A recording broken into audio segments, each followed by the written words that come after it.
Sa honai hara ka dani jo kalali sana di jo nali hara ko dani nyada. Amen. Aba baba naru gusto sa sesyon di halari ko na. Aba mama naru gusto sana di hara ko dani nyada ko na.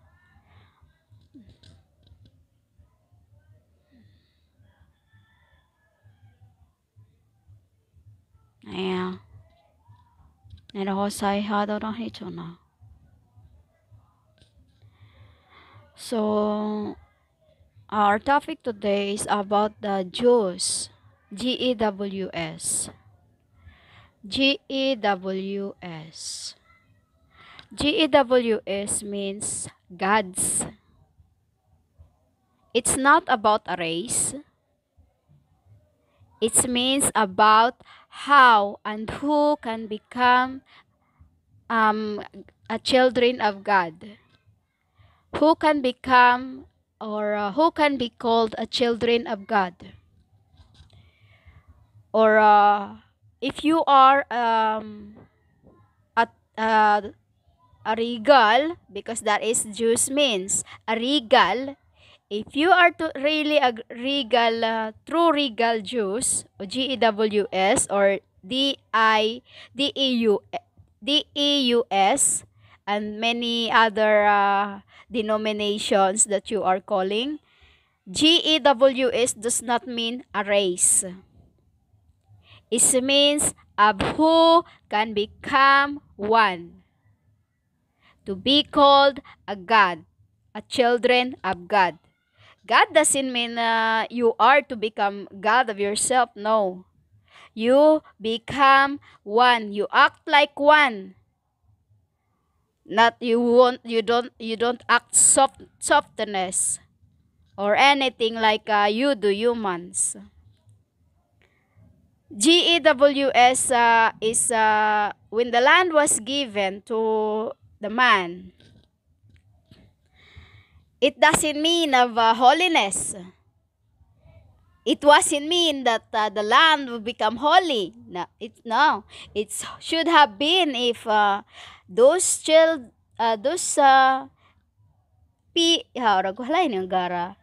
if they have respect God,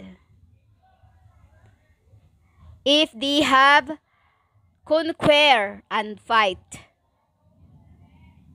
if they have trust the Father.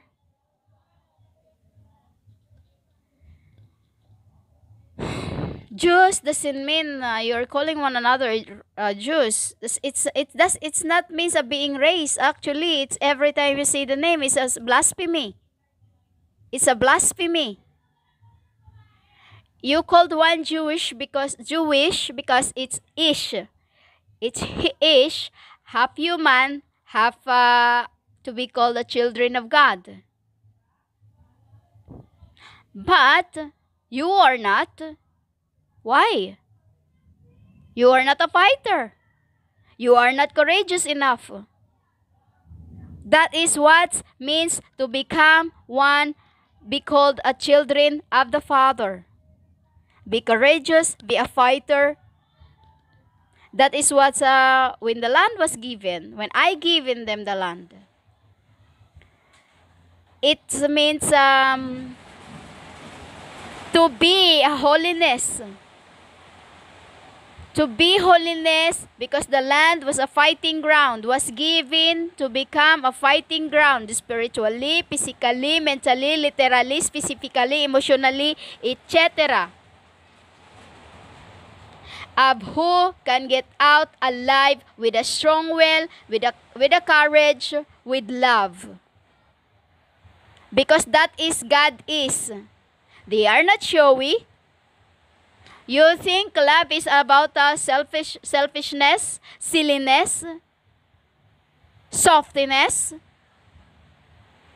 a woman and a male and a woman? No, it's not like that. Jews does not mean a race.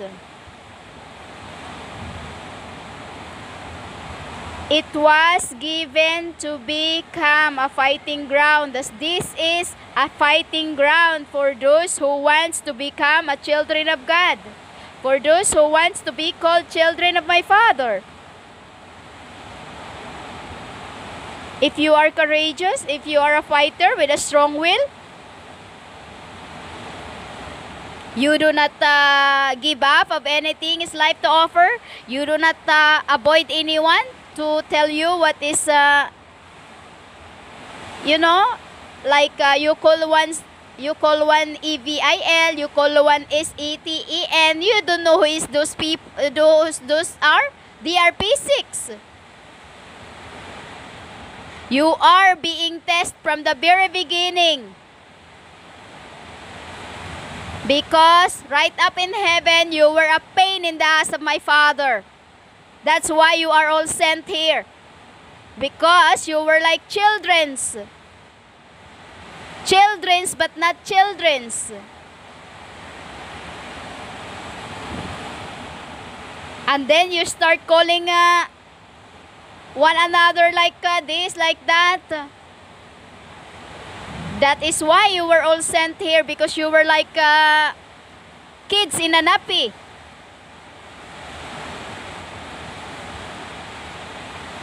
GEWS means have a strong will to fight.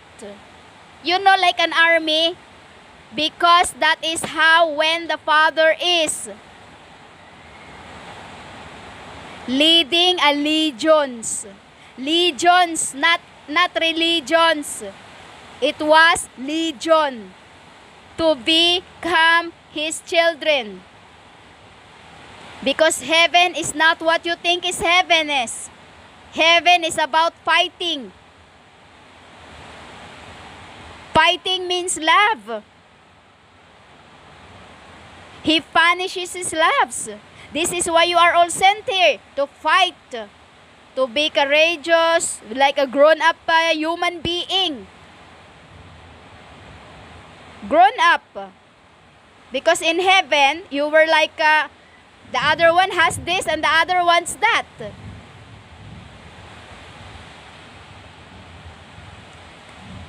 And then when you were all sent here, you are calling somebody SATEN. You are calling EVEL. Just because you do not know that you've been taught wrongfully. You think you will be saved by your own race? No, you don't. There is only one race, the legions of my Father. Legions are those who are courageous, have a will to fight, and be wise. Wise, courageous, lovers, kind, because that is how He tests. Father is a metaphysic, a pesic.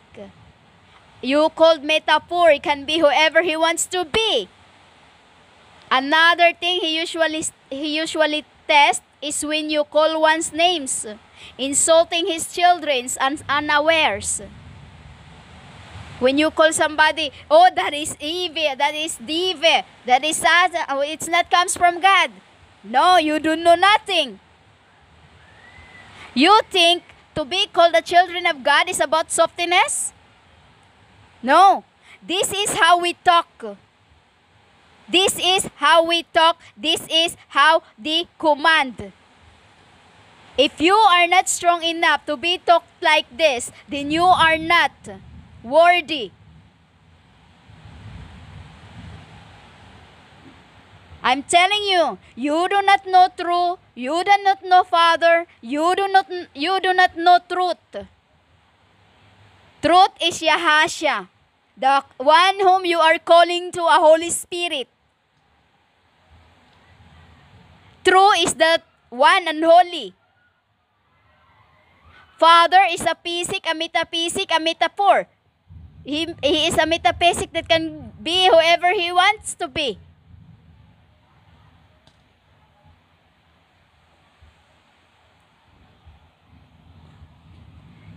Father hates it when you are being tested and then you are calling somebody names when you don't know who he is. Maybe it is guided by his angel, where is the children of the Father. Maybe it is the Father that is testing you. Somebody's you see that man sitting on the a poor uh, a poor man, but he's not poor. He's sitting in there and then just testing you. And then usually he will ask you, can I get something like this? Can I have that? Can I have this? Or sometimes he is like that. He tests you depending on what he sees in your chest. In your chest. Because that is where he is. That is where he sits. When you are told of something, but then you avoid somebody, you don't like to listen to them about the truth. You don't like to be talked like this because you think, oh, it's arrogance like that. No, you have no idea how Father discipline his children. You have no idea how God discipline his siblings. And when you are being told the truth, you laugh at them because you think, oh, you know better? Tilahara. And then you tell them, shut up. Sungkarahiyara. It is really, really, really a blasphemous thing when you tell somebody that, especially if it comes from your chest. Like it becomes an anger to you, and then you tell it out, you tell somebody that, it becomes a Sanhedrin. I'm telling you, because there's people that say it, but just from their mouth. Some people say it right from their chests, which is become sinful. That's the very difference, because you may think, oh, why she talks? Because I do not see you as you are. I see you of what you are. What's the truth in you is your spirit behind your fleshes. That is what we see. But Father sees all. The Holy Spirit sees the truth in you. Father and truth sees all. That's what I'm gonna tell you. Father and truth sees every little thing of what you are doing.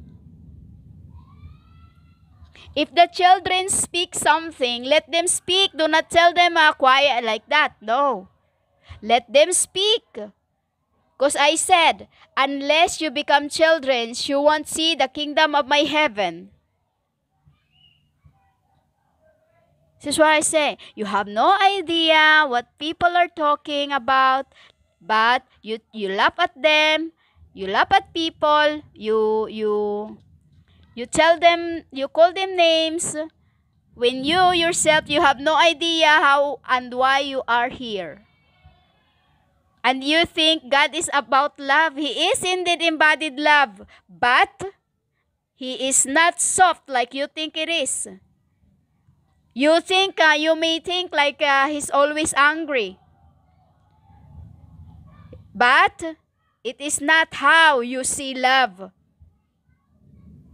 Like how I talk right now. Father, worse than that.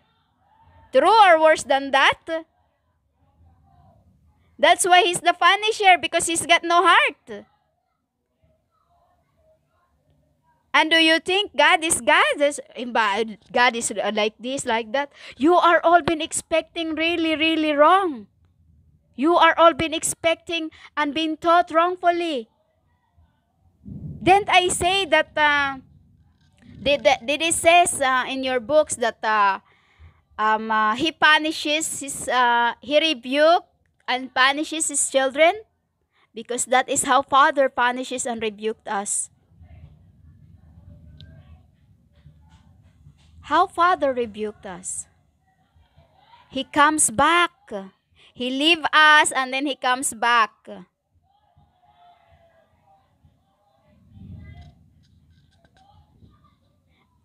How He comes back, it's like this in you humans. You are tested. You are test, and then you call somebody names, but then you'll feel like, I've done this. What's wrong? I've done this. You feel the conscience within you, because it is He that will make you feel that way. God, you, God is, let's say, omnibus, not just omni.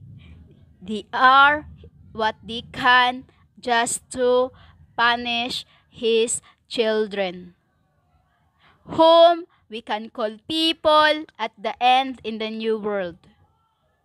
But if you are acting like that, all softness coming out in you, who would listen to you? Father punishes us more than this. He does not talk like this.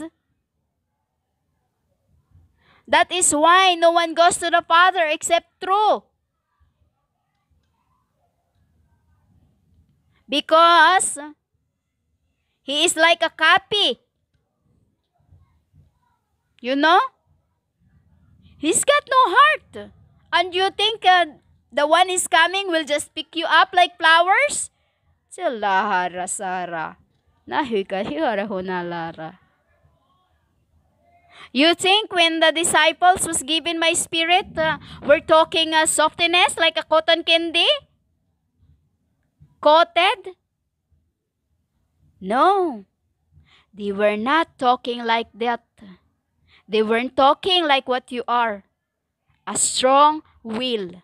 A will that comes from my Father. This is what you do not understand, because you don't know who is God. You keep calling God, but you don't know which one. You don't know who's God you're calling to. Because I taught you to pray the Our Father. The rest, I have no idea how you get that. Because I told you, pray the Our Father. Our Father is what I taught you. That alone is enough to glorify my Father in heaven.